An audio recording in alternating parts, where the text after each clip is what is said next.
My name is Rachel Lawson. I was born and raised in Oak Ridge, a small research town in the Midwest where framed diplomas on the wall meant more than kindness or passion. In our house, there was no room for vague dreams, only for the plan.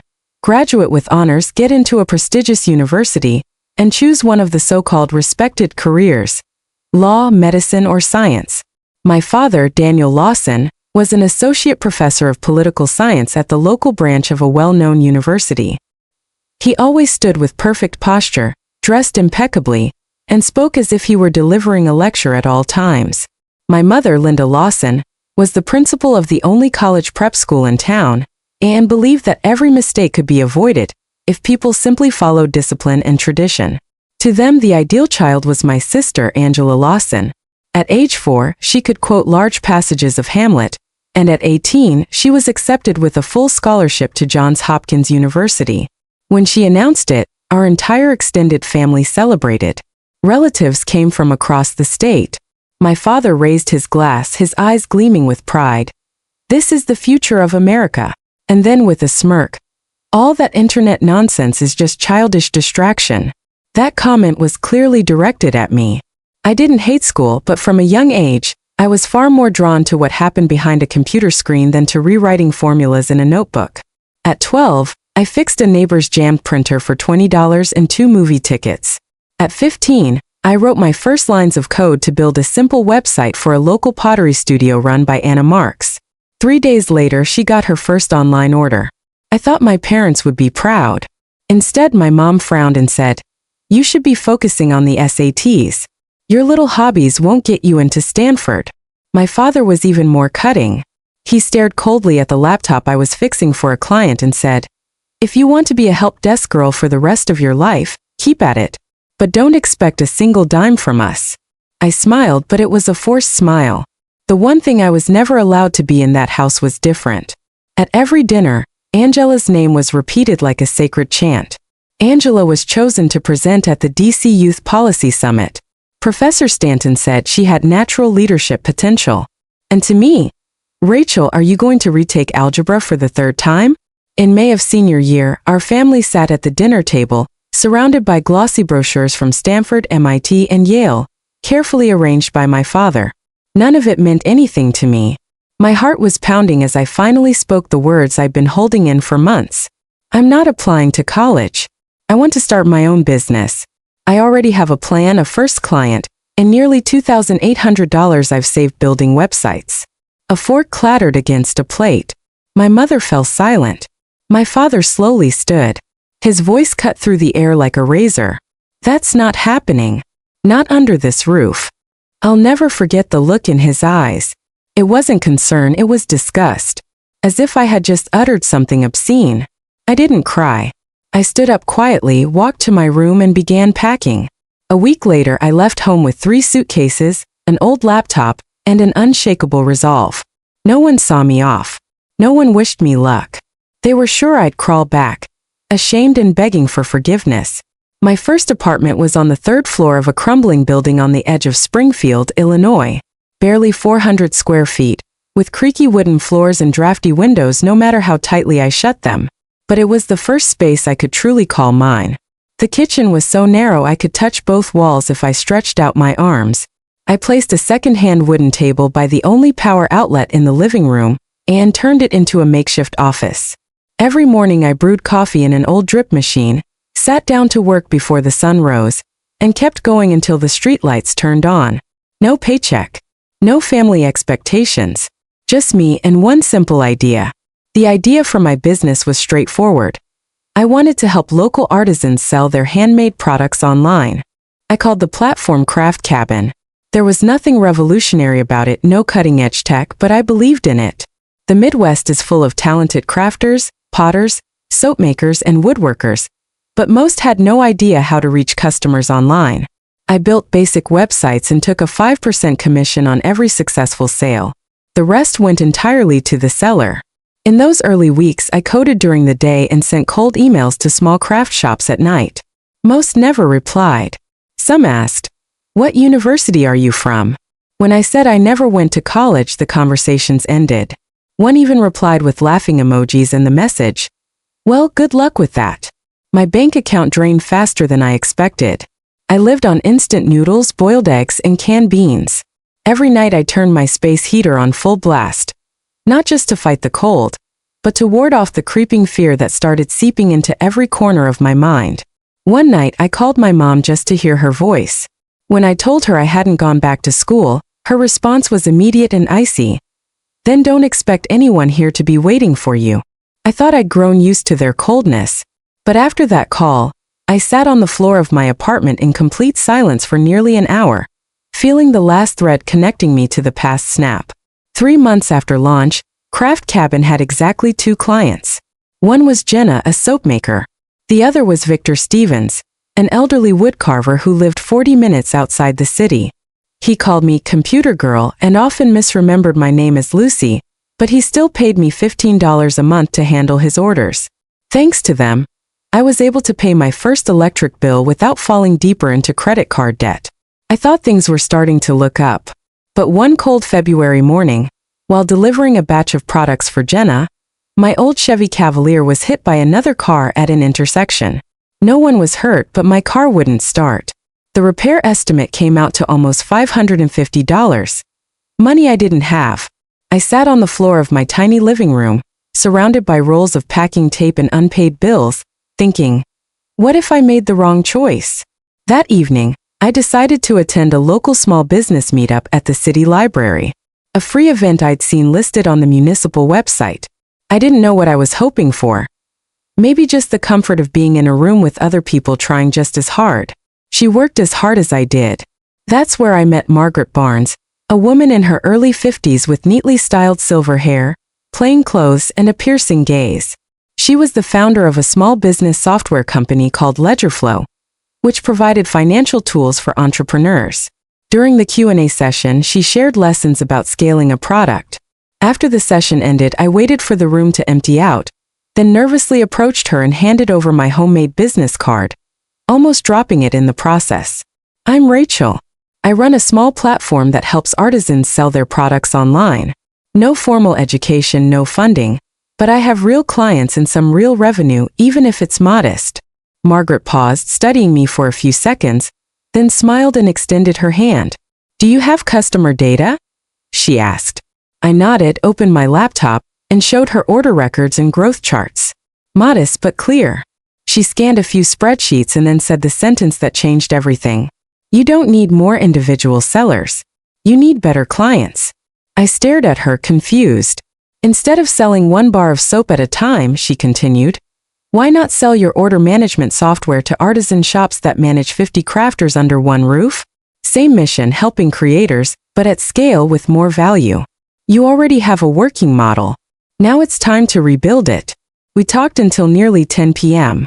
Despite the soreness in my leg from the car accident earlier that day, I walked home feeling lighter. Something had shifted in my mind. A door had opened, and I was ready to step through it. The very next day, I renamed my company from Craft Cabin to Maker Tech. The old name sounded too quaint and no longer fit the new direction.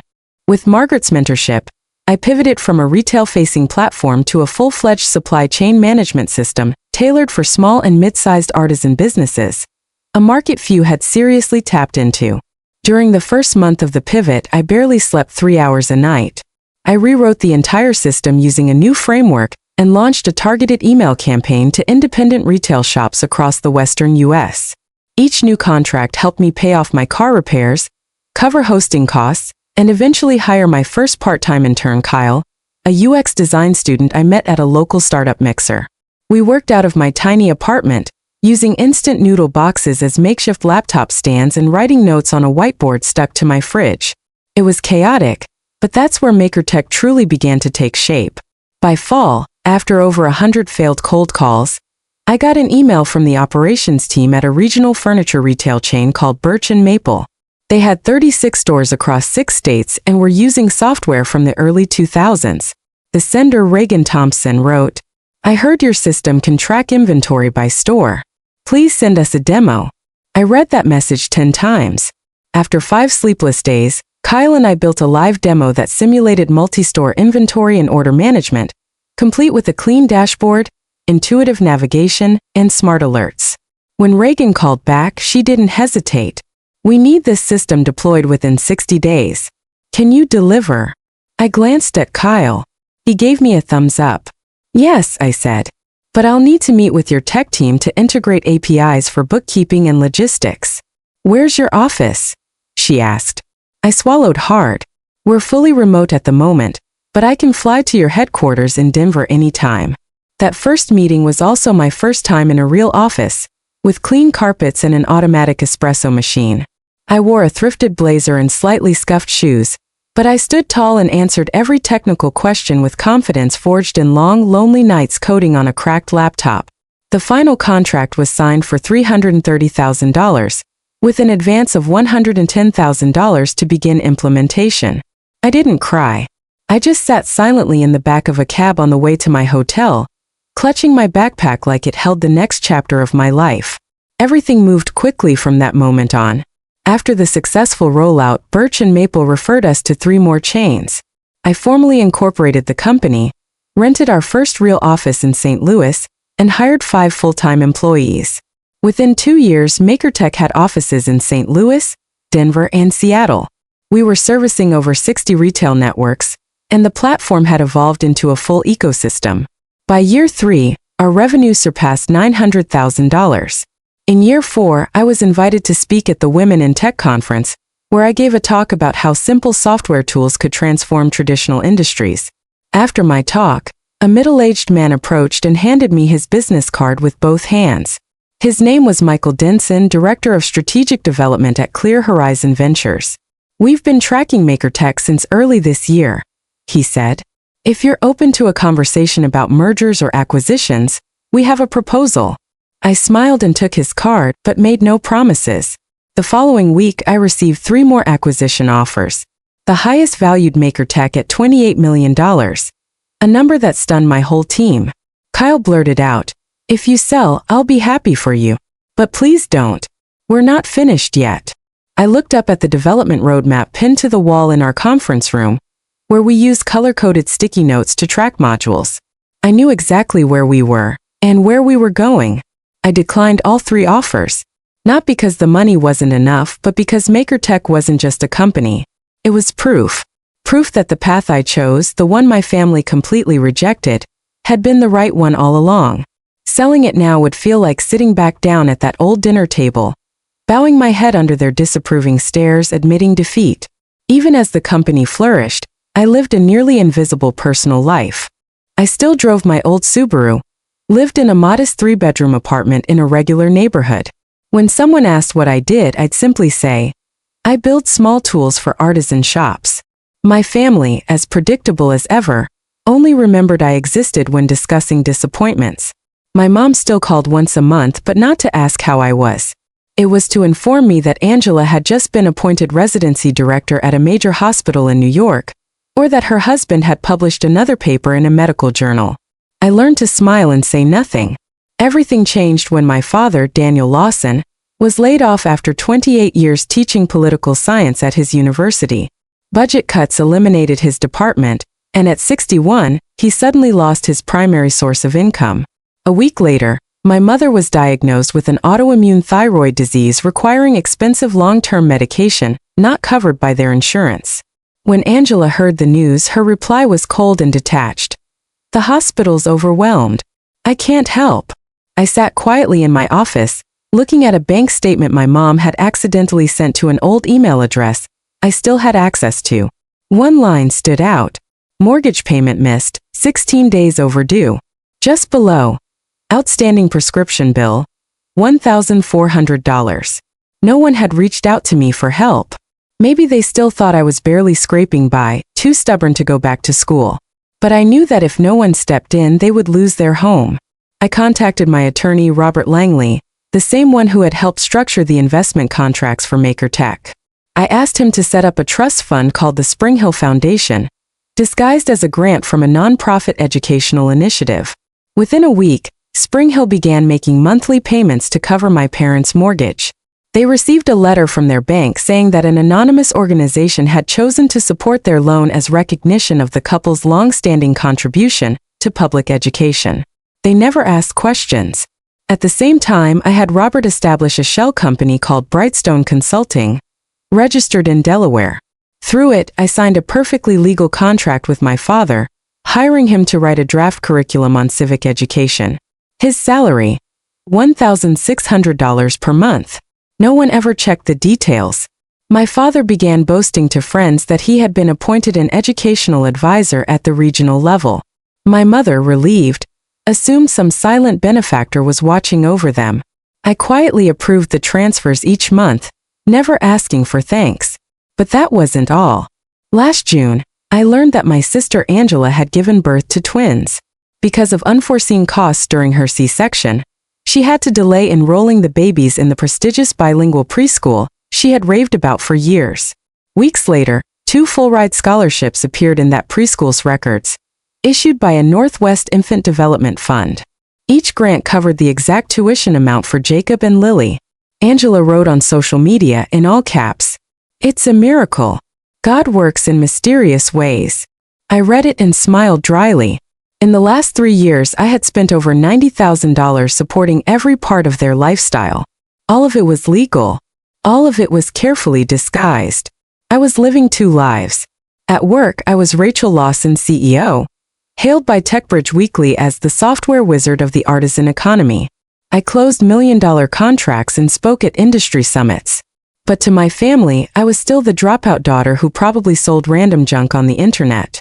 Every new year, I drove home in a rental car, wearing my old coat, and listened as my mother asked, "Still not thinking about going back to college?" While my father nodded solemnly, silently forgiving me for becoming a disappointment. I said nothing. I stayed quiet. I kept paying the bills. That year, New Year's Eve was bleak and rainy. I showed up with a bottle of good California wine, a 40-page full-color printout in a folder, and a flash drive containing a keynote presentation I had given at a tech conference in September. I had waited long enough for this moment. When I entered the house, my mother Lydia was spooning salad into crystal bowls. My father Daniel sat in his armchair with a business newspaper folded in his lap, barely nodding in my direction. Angela came down the stairs dressed like a cover model for Medical Monthly, and her husband was unbuckling the twins from their car seats, whispering, "Let's not let the kids get too close to Aunt Rachel's weird laptop again." I didn't react. I just smiled faintly. Dinner began promptly at 10 p.m. As always, my mother raised a toast to health and family unity. Then, predictably, my father gave a 3-minute speech praising Angela's achievements in medicine, how lucky they were to have a son-in-law who respected knowledge, and how proud they were watching their grandchildren surpass every developmental milestone. There wasn't a single word about me. As everyone began slicing the turkey, I gently placed a stack of papers on the table, right in front of my parents. "I'd like to share something with you all tonight." My mother froze, frowning as if I'd just spilled gravy on the tablecloth. Angela stared at the papers with suspicion. I pulled one page from the stack and placed it in front of them. It was a spread from TechBridge Weekly, showing one of the few public photos of me, smiling. The headline read, "Rachel Lawson, founder and CEO of Maker Tech, the platform that's revolutionizing the artisan economy in America." My father grabbed the magazine, flipping through it as if looking for signs it was fake. "Where did you get this?" he asked, his tone colder than the wind outside. "From my own life," I said softly. "I've run Maker Tech for 8 years now. We employ over 180 people in 3 cities. The company is currently valued at nearly $38 million. Mom, Dad, I'm the one who's been funding this family for the last 4 years." I opened the folder. Bank transfers from the Spring Hill Foundation to their mortgage account. Medical insurance documents for my mother, paid through a private trust. The fake Brightstone Consulting contract that had paid my father monthly. And award letters for the preschool scholarships for Jacob and Lily. Everything with evidence. The room fell silent. My father shoved his chair back and stood. His face flushed crimson. "You expect us to believe this nonsense? A dropout suddenly a millionaire? Lie to the world, fine, but don't insult our intelligence." "No," I said calmly. "You've been lying to yourselves. I stayed silent to preserve your pride. But I'm tired. Tired of hiding who I am just so you can tolerate me in this house." My mother whispered, as if afraid of her own voice. "Why didn't you tell us earlier?" I looked at her and answered slowly. Because every time I opened my mouth, you looked at me like I didn't belong. So I chose to help in silence, without ever asking for recognition. Angela cut in coldly. I worked 14-hour shifts to become a doctor. And you write code from your couch and suddenly you're some kind of tech celebrity? That's ridiculous. I'm not denying your effort, but you weren't the only one who struggled. I fell asleep on my keyboard. I ate dry noodles because I couldn't afford to boil water. I built this from nothing. My father slammed his palm on the table. Enough. I don't want to hear another word. You're a fraud. A disgrace. People like you only make money by cheating others. I stood up. I didn't shout. I didn't cry. So that's it, I said quietly. You don't want to know the real me. You just want the perfect version of me you made up in your heads. Fine.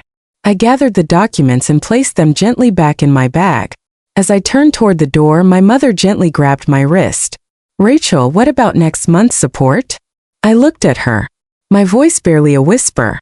Mom, people who call me a disgrace don't get to live off my money anymore. From this day forward, it's over. I walked out of the house where I'd always been treated like a burden. The rain still fell, but every drop on my shoulders felt strangely light. The next morning, I flew to Santa Barbara without leaving a note, without checking my phone. I sat by the airplane window, watching clouds dissolve into the sky I once thought I belonged to. Not anymore. 3 years earlier, I had purchased a small home outside Santa Barbara. I'd come now to finally make it my own. I hired a local architect to redesign the space into something bright, clean, and modern. My lawyer sent formal notice that all financial support had been terminated. I owed them nothing anymore. 2 weeks later, I walked into MakerTech's new headquarters in Santa Barbara, an office on the 9th floor of a glass building overlooking the ocean. I wasn't pretending anymore. I was the founder, the CEO. I was Rachel Lawson in every sense of the name. I started living publicly. I founded a scholarship fund for young entrepreneurs without college degrees. And over time, reconciliation came, but only on my terms. First, my sister called. Then a letter arrived from my father. They both apologized. I didn't rush back into their arms, but I gave them a second chance, one based on mutual respect. I realized I didn't need their acceptance anymore. I had built a community of my own, a chosen family that had stood beside me from the beginning without conditions. I forgave them not because they changed, but because I needed to be free. And for the first time in my life, I wasn't moving forward to prove anything. I moved forward because I was already whole.